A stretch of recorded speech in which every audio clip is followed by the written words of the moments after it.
नमस्कार दोस्तों, मेरा नाम है मिथिलेश कुमार।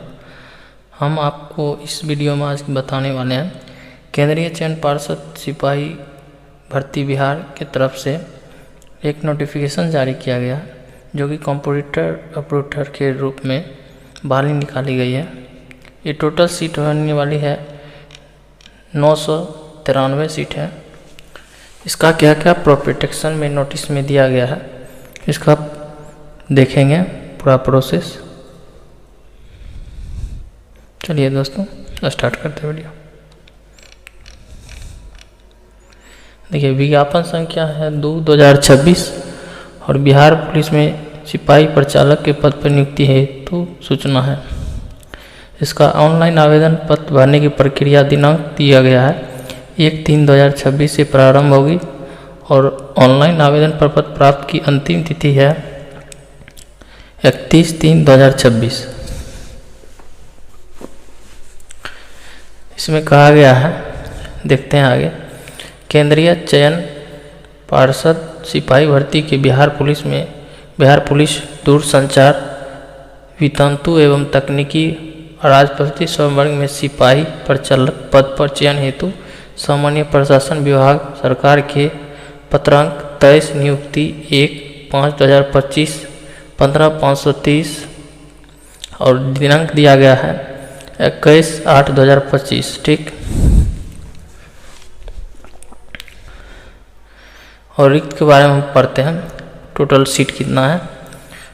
बिहार पुलिस रेडियो संगठन में सिपाही प्रचालक के रिक्त पदों वेतन लेवल है इसका 21,700 से 69,100 के बीच। ठीक है, इसका पेमेंट रहेगा 21,700 से 69,100 की।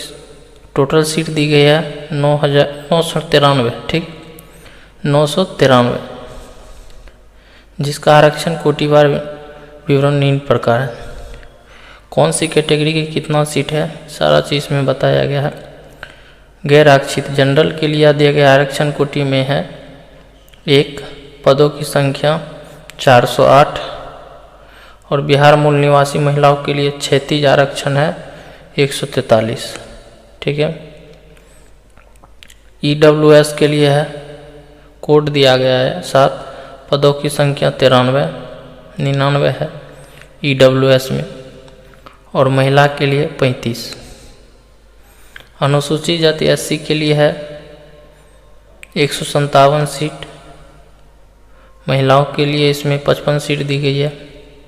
ST में 10 सीट दी गई है पदों की संख्या, उसमें से 4 सीट महिला का है। EBC में 175 सीट है, महिलाओं के लिए 61 और OBC जिसको BC बोलते हैं इसमें टंजेंट सहित दी गई है 113 सीट दी गई है।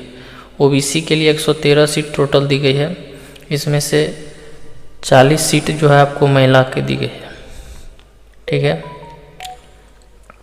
और पिछड़े वर्ग की महिलाएं 31 सीट है।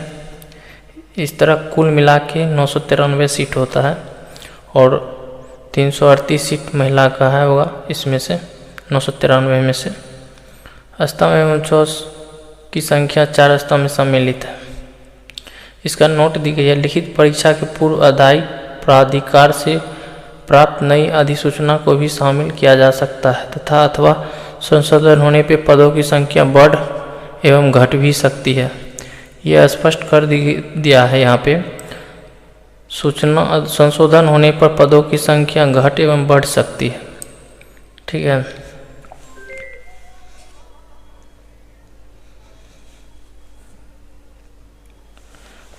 पूछे रही हम कि कोई दिना जे ला के लिए एगो आधार अथी नंबर जोड़बै ले, एड्रेस चेंज करबै ले, तो ओकर मधेपुरा के छे। यहाँ अगर चेंज करे छी फिर से वो कभी चेंज करे ले चाहे क्या सके छे ने एड्रेस कर सके छे। ई नहीं छे लिमिट में ऑप्शन नहीं छे। एड्रेस में कोई लिमिट ऑप्शन नहीं छे, सिर्फ जन्म तिथि, नाम, हां, जो बर्थ, यही 2-3 टा में छे।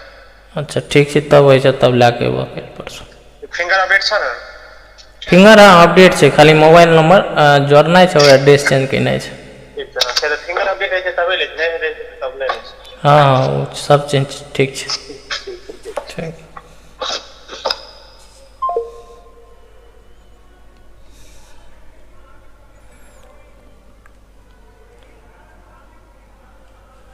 इसका प्रक्रिया होगा, भर्ती प्रक्रिया ऑनलाइन आवेदन का लिंक दिया गया है यहाँ पे, इस वेबसाइट पे उपलब्ध रहेगा। ठीक है। और इसकी शारीरिक मापदंड की दी गई, क्या दी गई है, अभ्यर्थी को निम्न अनुसूचना न्यूनतम ऊंचाई, सीना माप, वजन होना चाहिए। गैर आरक्षित पिछड़ा वर्ग के पुरुष अभ्यर्थियों के लिए ऊंचाई होगा 165 सेंटीमीटर, न्यूनतम बिना फुलाए होना चाहिए 81 सेंटीमीटर, और न्यूनतम फुलाकर 86 सेंटीमीटर दिया गया है। ठीक है। अत्यंत पिछड़ा वर्ग के लिए भी दिया गया 160 सेंटीमीटर हाइट, और सीना दिया गया 81 सेंटीमीटर, इसका 86 सेंटीमीटर। इसी तरह महिला का भी दी गई है, यहाँ पे देख सकते हैं, और महिला में तो ये लागू नहीं होता है। नॉट ट्रांसजेंडर के लिए भी अभ्यर्थी के लिए यहाँ पे दी गई है। शैक्षणिक अर्हता है सिपाही प्रचलक। उम्र सीमा, अभ्यर्थी की उम्र की गणना मैट्रिक अथवा समकक्ष परीक्षा के प्रमाण पत्र में अंकित होगा। मैट्रिक परीक्षा के अनुसार ही इसका उम्र सीमा आधारित होगा। ठीक है।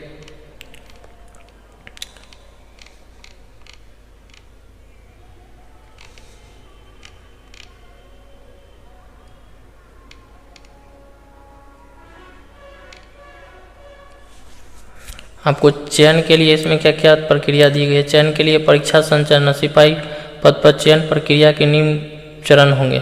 प्रथम चरण में लिखित परीक्षा होगा, यहाँ पे स्पष्ट कर दी गई है।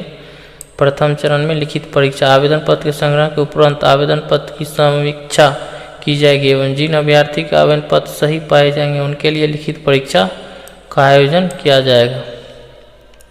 ठीक है। लिखित परीक्षा स्पष्ट कर दी गई 100 अंक की होगी।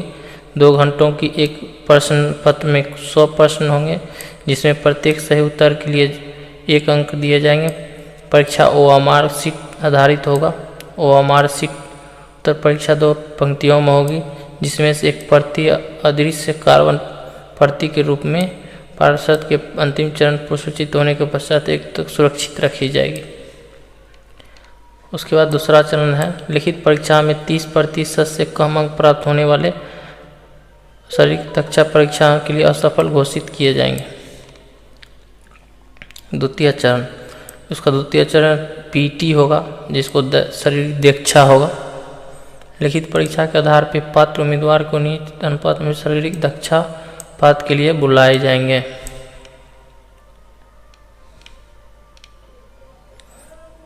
उसके बाद है यहाँ पे शारीरिक दक्षता की परीक्षा के लिए अंक नहीं होंगे, यह आरक्षित प्रकृति होगी। इसका मेरिट बनेगा। कह रहा है शारीरिक दक्षता परीक्षा में निम्नलिखित स्पर्धा होगी। इसका मापदंड दी गई है। सभी कोटि के पुरुष अभ्यर्थियों के लिए निर्धारित अर्हता 1 मील यानी कि 1.6 किलोमीटर अधिकतम 6 मिनट में दौड़ना होगा। सभी कोटि के महिला अभ्यर्थी के लिए 1 किलोमीटर 6 मिनट में।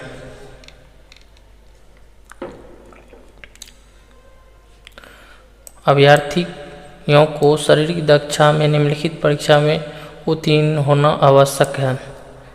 सभी कोटि के पुरुष अभ्यर्थी के लिए ऊंची कूद 3 फीट 6 इंच दिया गया है। गोला फेंक 15 फीट, ऊंची कूद 2 फीट 6 इंच, गोला फेंक 12 पाउंड का होगा, 8 फीट का। स्टार मार्क किया हुआ है। प्रत्येक जांच के लिए अधिकतम 3 अवसर प्रदान किए जाएंगे। ठीक है। ट्रांसजेंडर के लिए नोट में भी दी गई है। ट्रांसजेंडर अभ्यर्थी के लिए शारीरिक दक्षता परीक्षा के मानदंड महिला अभ्यर्थियों के समान ही होंगे। महिला अभ्यर्थी के समान ही होता है ट्रांसजेंडर के लिए। उसके बाद तृतीय चरण में है दस्तावेज सत्यापन।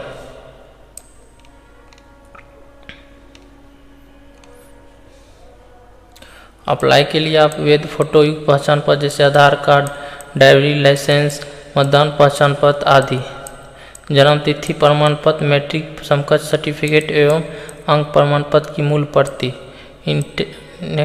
इंटरमीडिएट या समकक्ष परीक्षा उत्तीर्ण प्रमाण पत्र, इंटरमीडिएट या समकक्ष परीक्षा का अंक पत्र, अनुसूचित जाति SC अनुसूचित ST आरक्षण वर्ग के अभ्यर्थी के लिए सक्षम प्राधिकारी द्वारा निर्गत जाति प्रमाण पत्र एवं अस्थायी निवास प्रमाण पत्र चाहिए। पिछड़े वर्ग के BC एवं EBC के लिए अभ्यर्थी के लिए सक्षम पदाधिकारी द्वारा जाति प्रमाण पत्र होना चाहिए।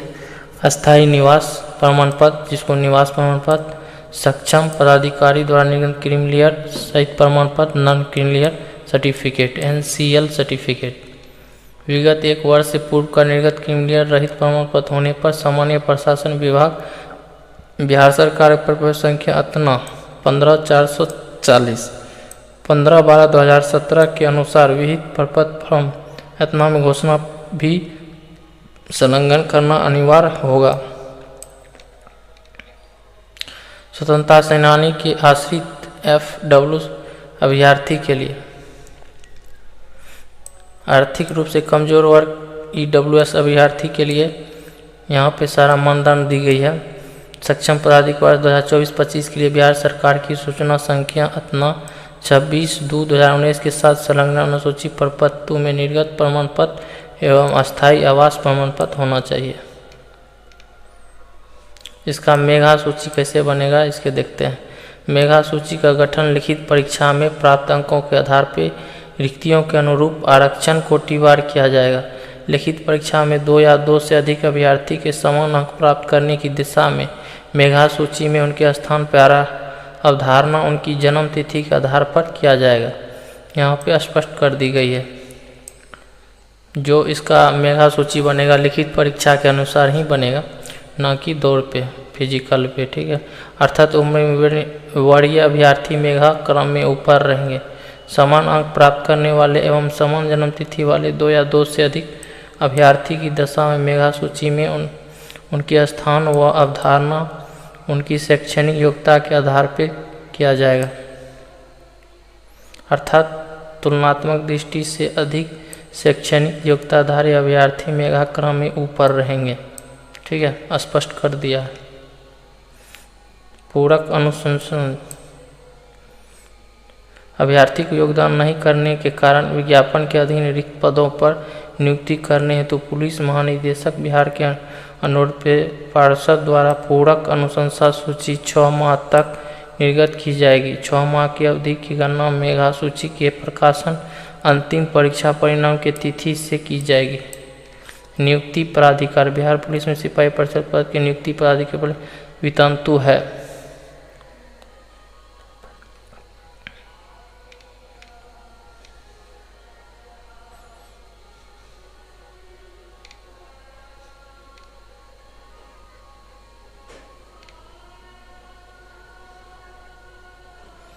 उम्र सीमा यहाँ पर स्पष्ट कर दिया गया है।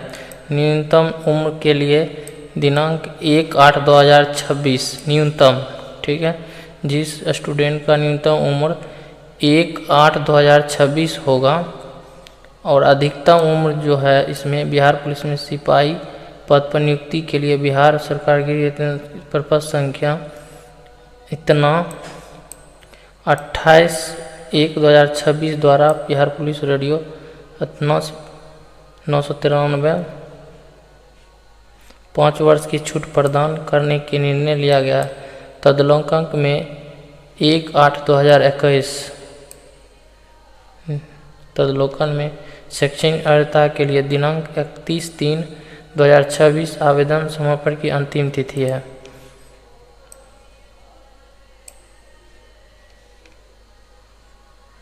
जाति एवं निवास प्रमाण पत्र के लिए दिनांक 31/3/2026 आवेदन समर्पण की अंतिम तिथि। क्रीमिलियर रहित प्रमाण पत्र के लिए दिनांक 31/3/2026 आवेदन समर्पण की अंतिम तिथि से पहले होना चाहिए ये सब डॉक्यूमेंट। 31/3/2026 से पहले का डॉक्यूमेंट। आर्थिक रूप से कमजोर वर्ग के सदस्य द्वारा प्रस्तुत किया जाने वाला आय एवं समर्पित प्रमाण पत्र के लिए दिनांक 31/3/2026 आवेदन समर्पण की अंतिम तिथि वर्ष 2024 से 25 के आधार पर EWS प्रमाण पत्र की मान्य होंगे। स्वतंत्रता सेनानी के वार्ड के लिए जो भी स्वतंत्रता सेनानी से स्टूडेंट आते हैं उसका 31/3/2026 आवेदन समर्पण की अंतिम तिथि होगा। ठीक है, आवेदन की भरने की प्रारंभ तिथि है, यहाँ पे देख लीजिए 1/3/2026 से ऑनलाइन आवेदन भरने की अंतिम तिथि 31/3/2026 तक दी गई है। बाकी बात आप अपने से खुद से करते हैं तो ठीक है, नहीं तो यहाँ ये लिंक दी गई है, नहीं तो साइबर कैफ़े पे जाके आप आवेदन करवा सकते हैं। ठीक है, मेन इम्पोर्टेंट चीज़ जो था इसमें हम बता दिए हैं, पढ़ के सुन लिए हैं। बाकी बात आप अपनी 1 तारीख से फॉर्म अप्लाई स्टार्ट होगा तो फॉर्म फिलअप कर सकते हैं।